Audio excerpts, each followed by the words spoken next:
Prince Andrew's lawyers will argue today that the civil sexual assault case against him should be thrown out because of a deal signed between accuser Virginia Giuffre and Jeffrey Epstein in 2009. Yes, that document shows that Ms. Giuffre was paid $500,000 by Epstein in order to end her claim.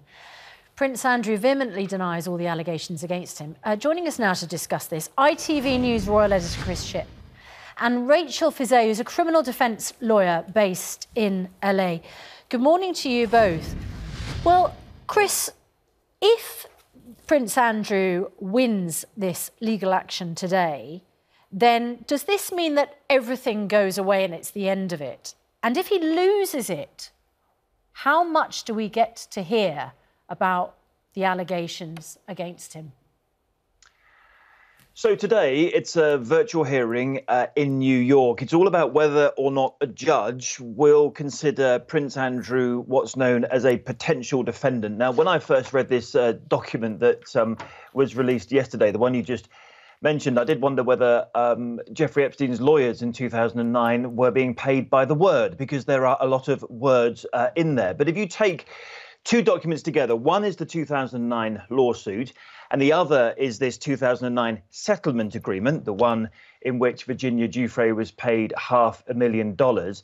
Now, that means Prince Andrew's lawyers say, taken together, yes, he is considered a potential defendant, and therefore he's covered by this lawsuit in which Virginia Giuffre signed, all these words here that I've highlighted in green there. She said that anyone since the beginning of the world to this day, she will not pursue for further legal action. And Prince Andrew's lawyers will argue very strongly today that he's one of those people, and therefore there shouldn't be a trial and the case should be dismissed. What a phrase that is, since the beginning of the world.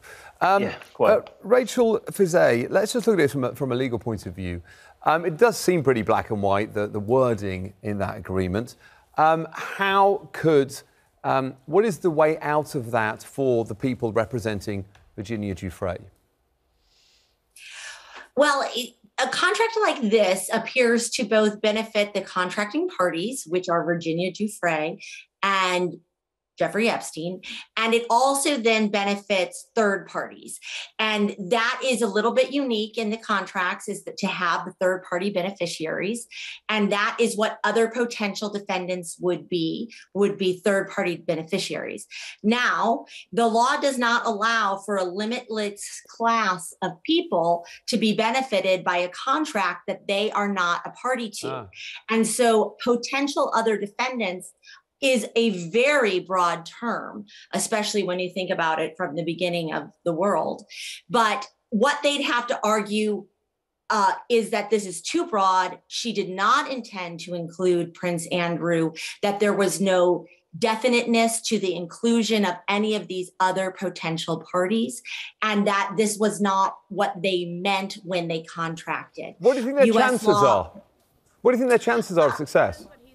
To be honest, I think this is a very close call. Potential other defendants could mean almost anything. And what I think Prince Andrew's attorneys have to argue will put him in a pickle, which is he's a potential other defendant. Well, why is he a potential other defendant? Right. Why would she have contemplated that he was a potential other defendant at the time?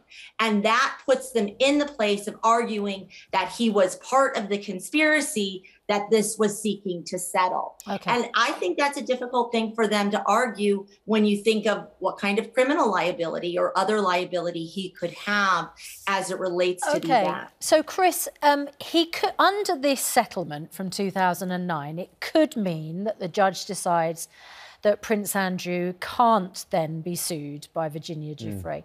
But if the judge makes the alternative judgment, what then happens? Do we see Prince Andrew in court? We see the wheels set in motion for Prince Andrew to appear in court in the autumn of this year, or the fall, as you would say in America, of course. When there was a previous hearing on this, they decided that the timetable for this would be a trial somewhere between September and December, which is why today's really important, because it's a key moment as to whether or not this judge will either say, yep, OK, yes, you are covered by this, I'm going to throw the whole thing out, or this goes to trial. There is an alternative thing that he might decide, Judge Kaplan in New York today. He might say it's for a jury to decide whether or not Prince Andrew is covered by this settlement agreement, whether he is this potential defendant or not.